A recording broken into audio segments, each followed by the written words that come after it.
my dear brothers and sisters, most welcome on my YouTube channel। देखिए, जो हमारा पिछली क्लास में टॉपिक चला था संत व संप्रदाय, आज हम उसी टॉपिक को कंटिन्यू आगे बढ़ाते हैं।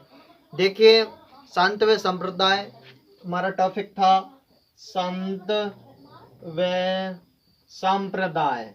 संत व संप्रदाय टॉपिक क्या था अपना? संत व संप्रदाय। आज हम पढ़ेंगे रामचरण जी के बारे में। रामचरण जी के बारे में पढ़ेंगे। रामचरण जी के यदि हम जन्म की बात करें, यदि जन्म की बात करें तो इसका जो जन्म हुआ था वो हुआ था सोडागाम टॉक में। जन्म कहाँ हुआ था दोस्तों? सोडागाम टॉक के अंतर्गत। सोडागाम टॉक के अंतर्गत जन्म हुआ था रामचरण जी का। यदि हम इसके पिता की बात करें तो इसके पिता का नाम आता है बखत राम। पिता कौन थे? बखत राम। बखत राम रामचरण जी के पिता थे। यदि माता की बात करें तो इसकी माता थी देव जी। माता कौन थी? देव जी। यदि इसके बचपन की नाम की बात करें तो इसमें को बचपन में राम किशन कहा जाता था। क्या कहा जाता था? राम किशन। बचपन का नाम क्या है? राम किशन। और इसके गुरु की बात करें तो इसके गुरु का क्या नाम था? कृपा राम जी। कृपा राम जी। ये जनरल इंट्रोडक्शन था। रामचरण जी का जन्म हुआ था सोडागाम टॉक के अंतर्गत। सोडागाम टॉक के अंतर्गत जन्म हुआ था संत रामचरण जी का। पिता बखत राम, माता देवजी। बचपन का नाम क्या था? राम किशन था। गुरु कौन थे? कृपा राम जी थे। देखिए दोस्तों, इसने दांतड़ा भीलवाड़ा में, दांतड़ा भीलवाड़ा, दांतड़ा भीलवाड़ा में दीक्षा ली थी कृपा राम जी से। इसके गुरु कृपा राम से, कृपा राम से दीक्षा ली तथा इसने अपना नाम बदलकर, अपना नाम बदलकर राम किशन कर लिया। राम किशन कर लिया। दांतड़ा भीलवाड़ा, इससे संबंधित दो स्थान महत्वपूर्ण याद रखने। एक तो दांतड़ा भीलवाड़ा, एक और है आपका शाहपुरा। शाहपुरा भीलवाड़ा। शाहपुरा भीलवाड़ा। संत रामचरण जी से आपसे दो संबंधित स्थान याद रखने। एक तो दांतड़ा भीलवाड़ा, एक शाहपुरा भीलवाड़ा। दांतड़ा भीलवाड़ा में कृपा राम जी से इसने दीक्षा ली थी तथा उसी वक्त इसने अपना नाम बदलकर राम किशन से रामचरण जी कर लिया था। अपना नाम राम किशन से बदलकर रामचरण जी कर लिया कृपा राम जी की दीक्षा लेने के बाद। दूसरा आता है इससे संबंधित शाहपुरा भीलवाड़ा। शाहपुरा भीलवाड़ा की बात करें, जन्म सोडागाम टॉक, फिर से देख लो एक बार। जन्म सोडागाम टॉक, पिता बखत राम, माता देवजी। बचपन का नाम राम किशन, गुरु कृपा राम। दांतड़ा भीलवाड़ा में कृपा राम से दीक्षा ली तथा इसने अपना नाम बदलकर राम किशन से रामचरण जी कर लिया। अब इससे संबंधित आपको दो स्थानों के नाम याद रखने। एक तो दांतड़ा भीलवाड़ा, एक शाहपुरा भीलवाड़ा। दोनों जगहों के नाम आपको याद रखने हैं। दांतड़ा भीलवाड़ा में दीक्षा ली थी इसने इसके गुरु कृपाराम से, और उसी वक्त उसने नाम चेंज किया था और अपना इसने नाम चेंज करके राम किशन से रामचरण जी कर लिया। शाहपुरा भीलवाड़ा में, शाहपुरा भीलवाड़ा में इसने राम स्नेही संप्रदाय की, राम स्नेही संप्रदाय की स्थापना की थी। रामस्नेही संप्रदाय की स्थापना की थी। कहाँ पर रामस्नेही संप्रदाय की स्थापना कहाँ की थी? शाहपुरा भीलवाड़ा में। शाहपुरा भीलवाड़ा में संत रामचरण जी ने रामस्नेही संप्रदाय की स्थापना की थी। और ध्यान रखना दोस्तों, जो रामस्नेही की संप्रदाय रामस्नेही संप्रदाय की जो प्रमुख पीठ है, संप्रदाय की जो प्रमुख पीठ है कि प्रमुख पीठ भी कहाँ पर है? शाहपुरा में। शाहपुरा भीलवाड़ा के अंतर्गत ही स्थित है। मतलब इसी जगह पर इसने रामस्नेही संप्रदाय की स्थापना की थी और इसी जगह पर इसका मेन टेम्पल बना हुआ है। किसका? रामचरण जी का जो रामस्नेही संप्रदाय की प्रमुख पीठ है।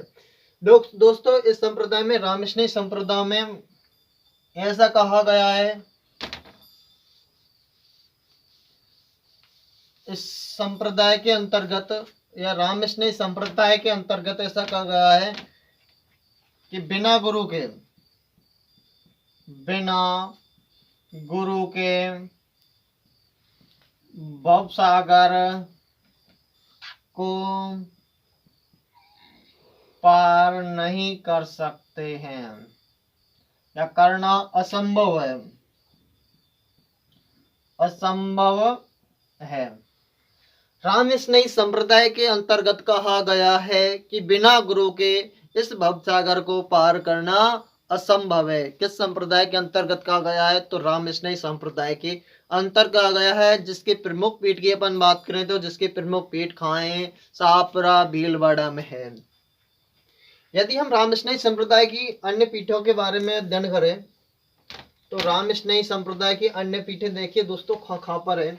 इसके प्रमुख राजस्थान के अंतर्गत 3 और मुख्य पीठ है। नंबर 1 सीनाल बीकानेर में, सीनाल बीकानेर, जिसके संस्थापक की बात करें, अपन बात करें तो इसका जो संस्थापक है वो कौन है? हरिदास जी। दूसरी खेड़ापा जोधपुर, क्या है? रामस्नेही संप्रदाय की अन्य पीठ, रामस्नेही संप्रदाय की अन्य पीठ। एक तो सीनाल बीकानेर में जिसका संस्थापक हरिराम दास जी हैं। एक खेड़ापा जोधपुर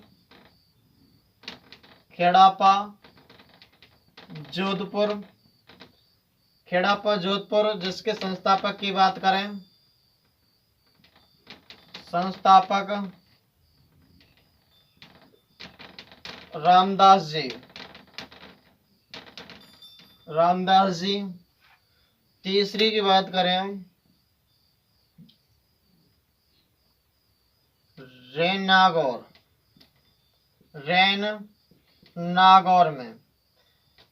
नागौर के संस्थापक की बात करें तो इसके संस्थापक हैं दर्याब जी।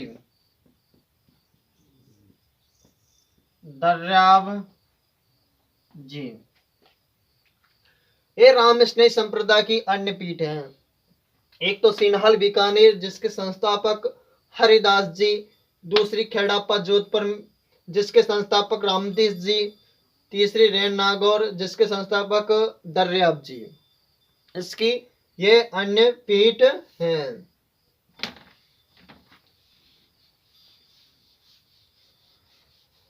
लगभग पूरा हो चुका है संत रामचरण जी।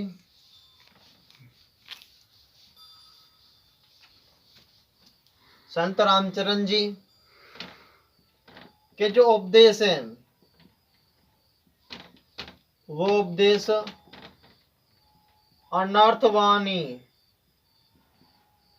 अनर्थवाणी में संकलित हैं। अनर्थवाणी में संकलित हैं। उपदेश अनर्थवाणी में संकलित हैं किसके? संत रामचरण जी के। लगभग रामचरण जी पूर्ण होता है। आगे अगले संत की बात करते हैं अपन।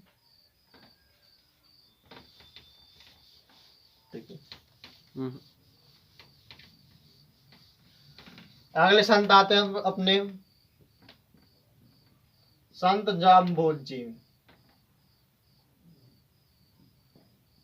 संत जाम्बोज जी, संत जाम्बोज जी की यदि हम जन्म की बात करें तो इसका जन्म हुआ था पीपासर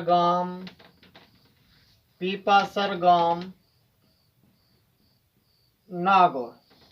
संत जाम्बोज जी का जन्म कब हुआ था? पीपासर गांव नागौर।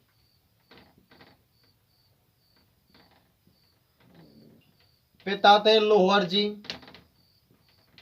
पिता कौन थे? लोहर जी। और माता कौन थी? हंसाबाई। माता कौन थी? हंसाबाई। यदि हम इसके गुरु की बात करें तो उसके गुरु थे गोरखनाथ जी। गोरखनाथ जी गुरु कौन थे? गोरखनाथ जी। जन्म हुआ था पीपासर गांव नागौर में संत जाम्बोज जी का। पिता थे लोअर जी, माता हंसाबाई और गुरु थे गोरखनाथ। ये इज ब्रीफ इंट्रोडक्शन ऑफ संत जाम्बोज जी। यदि अपन संत जाम्बोज जी को विष्णु का अवतार मानते हैं, विष्णु का अवतार मानते हैं, विष्णु का अवतार मानते हैं किसको? संत जाम्बोज जी को। संत जाम्बोज जी को विष्णु का अवतार मानते हैं। आगे बात करें तो इसे गूंगा कहा जाता है। संत जाम्बोज जी को गूंगा कहा जाता है। गूंगा भाई इसे गूंगा क्यों कहा जाता है? क्योंकि ये बचपन से मननशील थे, इसलिए संत जाम्बोज जी को गूंगा कहा जाता है, क्योंकि ये बचपन से मननशील थे। इस संत जाम्बोज जी को गूंगा कहा जाता है क्योंकि ये बचपन से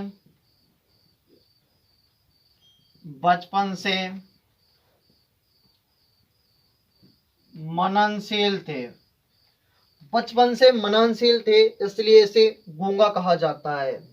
और अपन बात करें इसे तो इसे पर्यावरण वैज्ञानिक भी कहा जाता है। पर्यावरण वैज्ञानिक। पर्यावरण वैज्ञानिक क्यों कहा जाता है? क्योंकि ये शुरू से प्रकृति प्रेमी थे। क्योंकि ये शुरू से प्रकृति प्रेमी थे, इसलिए इसे पर्यावरण वैज्ञानिक कहा जाता है। संत जाम्बोज जी को एक बार फिर से देखें। संत जाम्बोज जी का जो जन्म हुआ था वो हुआ था पीपासर गांव नागौर के अंतर्गत। पिता लोहर जी, माता हंसाबाई, गुरु गोरखनाथ। इसे विष्णु का अवतार मानते हैं। विष्णु का अवतार किसे मानते हैं?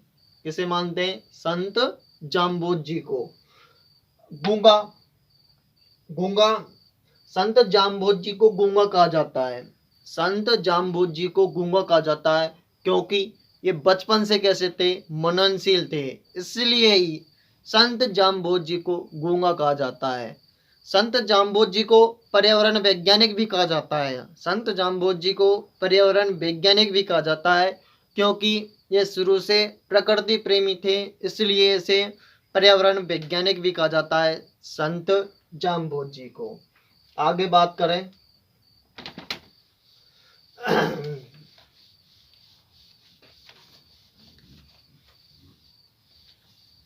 संत जाम्बोज जी के बारे में और बात करें अपन।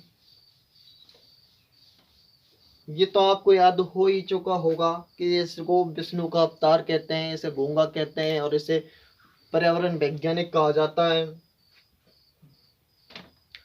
इसने समराथल बीकानेर, समराथल बीकानेर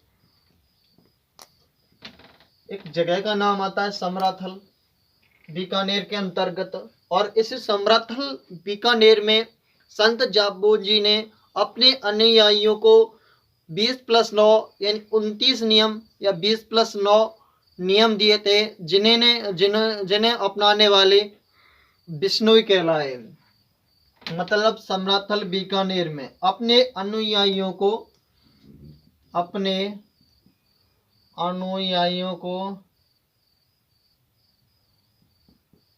इसने 20+9 नियम दिए थे, 20+9 नियम दिए थे, जिन्हें अपनाने वाले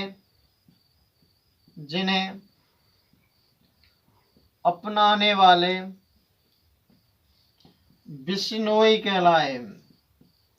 जिन्हें अपनाने वाले क्या कहलाए? बिश्नोई कहलाए, बिश्नोई कहलाए। समराथल बीकानेर में अपने अनुयायियों को संत जाम्बो जी ने 20+9 नियम दिए थे, जिन्हें अपनाने वाले बिश्नोई कहलाए। यदि हम बिश्नोई संप्रदाय की बात करें,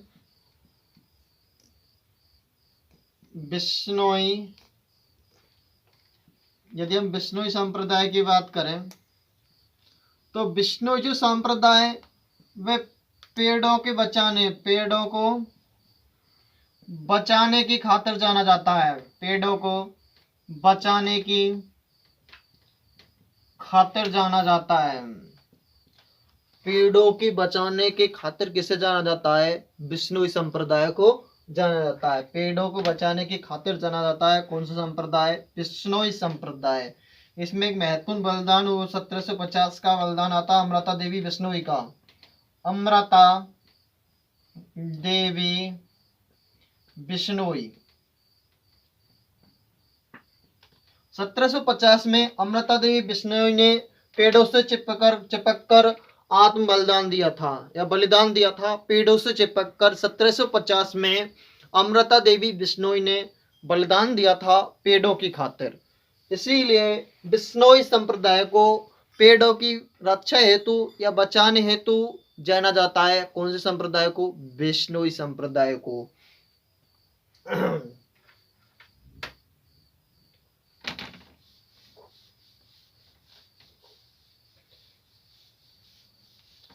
ये आपको याद हो चुका होगा कि संत जाम्बो जी ने समराथल बीकानेर में अपने अनुयायियों को 20+9 नियम दिए थे, जिन्हें अपनाने वाले बिश्नोई कहलाए तथा जिन्हें अपनाने वाले क्या कहलाए? बिश्नोई कहलाए। जो बिश्नोई संप्रदाय है यह पेड़ों की बचाने की या पेड़ों की रक्षा हेतु जाना जाता है।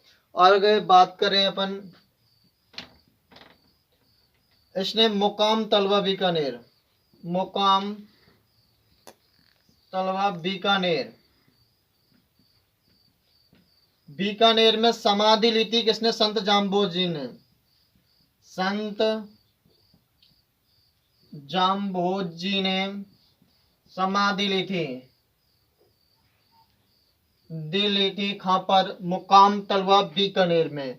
यहीं पर इस संप्रदाय का, यहीं पर इसका प्रमुख मंदिर बना हुआ है। यहीं पर इसका प्रमुख मंदिर बना हुआ है।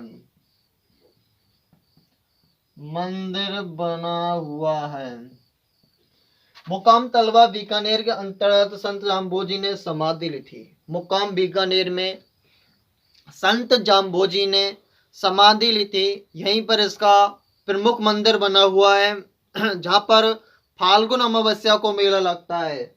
इस मुकाम तलवा के अंतर्गत फाल्गुन अमावस्या को मेला लगता है।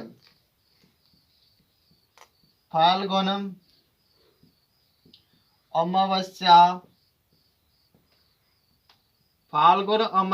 को मेला लगता है। फाल्गुन अमावस्या को मेला लगता है। मुकाम तलवा बीकानेर, संत जाम्बो जी ने यहाँ पर समाधि ली थी, यहीं पर इनका प्रमुख मंदिर बना हुआ है और फाल्गुन अमावस्या को यहाँ पर मेला लगता है। संत जाम्बोज जी इस संप्रदाय में या बिश्नोई संप्रदाय में या इस संप्रदाय में भेड़ बकरियों को नहीं पालते हैं। भेड़ बकरियों को नहीं पालते हैं। इस संप्रदाय में भेड़ बकरियों को नहीं पालते हैं। कौन से में? संत जाम्बोज जी के बिश्नोई संप्रदाय में। आपको याद होगा मुकाम तलवा बीकानेर, संत जाम्बोज जी ने समाधि ली थी यहीं पर और यहीं पर इनका प्रमुख मंदिर बना हुआ है। फाल्गुन अमावस्या को मेला लगता है यहाँ पर। इस संप्रदाय के जो लोग होते हैं वे भेड़ बकरियों को नहीं पालते हैं। यदि हम संत जाम्बोज जी कुछ ग्रंथों के बारे में अध्ययन करें और लगभग संत जाम्बोज जी पूरे हो चुके हैं।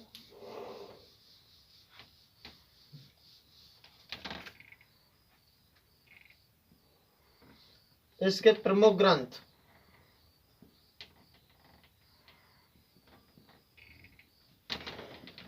जंब सागर शब्दावली,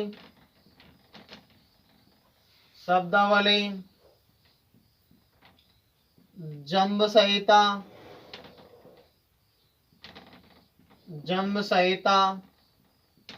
ये इसके प्रमुख ग्रंथ हैं। और इस प्रकार आपका संत जाम्बोज जी पूर्ण होता है।